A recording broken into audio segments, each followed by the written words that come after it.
rupiah di Bank Dagang Nasional Indonesia, Bank Umum Nasional, dan Bank Tiara pada 1997. Pada Januari 1969, Bank Bali menjalin kerjasama dengan PT Eragia Prima, di mana Joko Chandra sebagai direkturnya untuk pengalihan hak tagih Bank Bali. Dalam prosesnya, dari 905 miliar rupiah yang digelontorkan Bank Indonesia untuk menyelamatkan ketiga bank itu, PT Eragia Prima mendapatkan 546 miliar, sementara Bank Bali hanya kebagian 369 miliar rupiah. Pada 27 September 1999, Kejaksaan Agung mulai mengusut kasus korupsi pengalihan hak tagih Bank Bali itu. Setelah melalui proses peradilan yang panjang, pada 28 Agustus 2010, Majelis Hakim menyatakan dakwaan pada Joko Chandra terbukti secara hukum, namun perbuatan itu dinilai bukan perbuatan pidana, melainkan perdata, sehingga Joko Chandra bebas dari semua tuntutan hukum. Oktober 2008, Jaksa Agung mengajukan peninjauan kembali kasus Joko Chandra ke Mahkamah Agung. 11 Juni 2009, MA menghukum Joko Chandra selama 2 tahun penjara.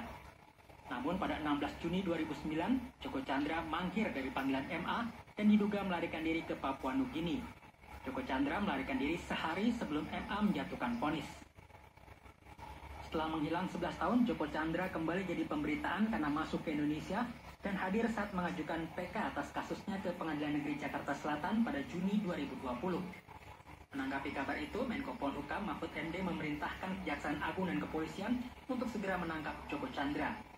Menurut undang-undang, orang yang minta PK itu harus hadir di pengadilan. Kalau tidak hadir, PK tidak bisa disidangkan. Oleh sebab itu, begitu hadir di pengadilan, saya minta polisi dan Kejaksaan Agung itu supaya menangkapnya dan segera dijebloskan ke penjara sesuai dengan putusan pengadilan yang telah inkrah baginya. Dalam persidangan PK kemarin, Joko Chandra tak hadir dengan alasan sakit. Kuasa hukum Joko Chandra, Andi Putra Kusuma, mengakui kliennya saat ini ada di Singapura. Andi membantah pihaknya melindungi dan menyembunyikan Joko Chandra. Saya bawa ke PN, tim kami bawa ke PN, ini tempat umum. Ini tempat umum, semua orang bisa bertemu dan melihat. Kalau misalnya yang melihat Pak Joko semuanya dianggap kalau tidak melaporkan menyembunyikan, kan banyak nih yang menyaksikan beliau ada di PN ini. Yang kedua kan dari kita rekan-rekan bisa lihat sendiri lah dari siaran pers yang diberikan oleh Kumham sendiri, gitu kan, bahwa Pak Joko ini sejak tahun 2012 sudah tidak lagi tercatat sebagai DPO. Baru kemudian kemarin 2 hari sebelum sidang pada tanggal 27 Juni baru statusnya sebagai DPO lagi itu ditetapkan lagi, gitu kan, oleh imigrasi. Yang juga bikin heboh saat di Indonesia, Joko Chandra juga sempat membuat KTP elektronik dan perekaman data. Suku Dinas Kependudukan dan Pencatatan Sipil Jakarta Selatan menyatakan Joko Chandra masih terdaftar dalam database warga negara Indonesia. Suku Dinas mengakui Joko Chandra tak terpantau sebagai buronan kasus pengalihan hak tagih Bank Bali. Pada saat kondisi tanggal 8 Juni, yang mendaftar datanya masih ada dalam database. Dan yang bersangkutan sudah diterangkan warga negara Indonesia. Yang bersangkutan datang sendiri ke kantor pertama. Jadi kita sendiri di database-nya itu tidak membaca bahwa dia sekarang WNA.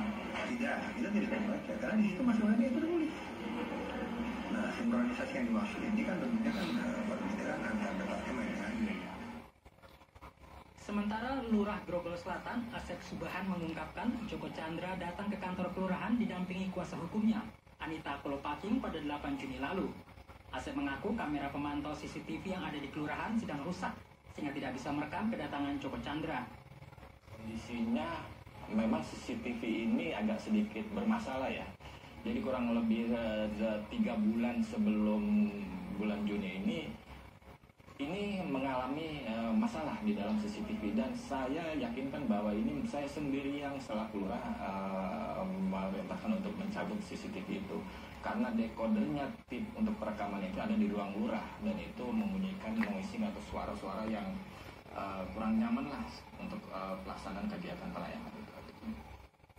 Kejaksaan Agung dan Kepolisian harus segera menangkap Joko Chandra demi kepastian hukum dan perang melawan korupsi. Tim Liputan Kompas TV. Saudara, 11 tahun buronan koruptor setengah triliun rupiah, Joko Chandra bebas melenggang dari jeratan hukum. Lalu bagaimana kehadirannya di Indonesia bisa terjadi tanpa diketahui satupun aparat dan membuat KTP di kantor kelurahan di Kebayoran Lama, Jakarta Selatan? Sama sekali tidak terdeteksi. Benarkah ada pihak-pihak yang melindungi dan juga membantu alias memfasilitasi urusan Joko Chandra di Indonesia? Selengkapnya kita bahas bersama Zudan Arif Fahrullah, Direktur Jenderal Dirjen Kependudukan dan Catatan Sipil Kementerian Dalam Negeri Kemendagri, dan juga nanti ada Tama Langkun, peneliti Indonesia Corruption Watch ICW. Selamat malam Prof. Zudan dengan Aiman, Kompas TV Jakarta. Aiman, Assalamualaikum warahmatullahi wabarakatuh. Waalaikumsalam warahmatullahi wabarakatuh, Prof. Prof, saya mendapatkan informasi bahwa mengurus KTP seorang Joko Sugiarto Chandra, Joko S. Chandra, 1 jam 18 menit di Kelurahan Grogol Selatan. Luar biasa. Bagaimana informasi yang diterima oleh Prof. Zudan? Iya, sebenarnya kalau kita melihat perkembangan pembuatan KTP elektronik saat ini Profesor Tito Karnavian, Menteri Dalam Negeri, mendorong kita untuk berbenah terus-menerus. Jadi, di tahun 2020, itu data kita menunjukkan 45%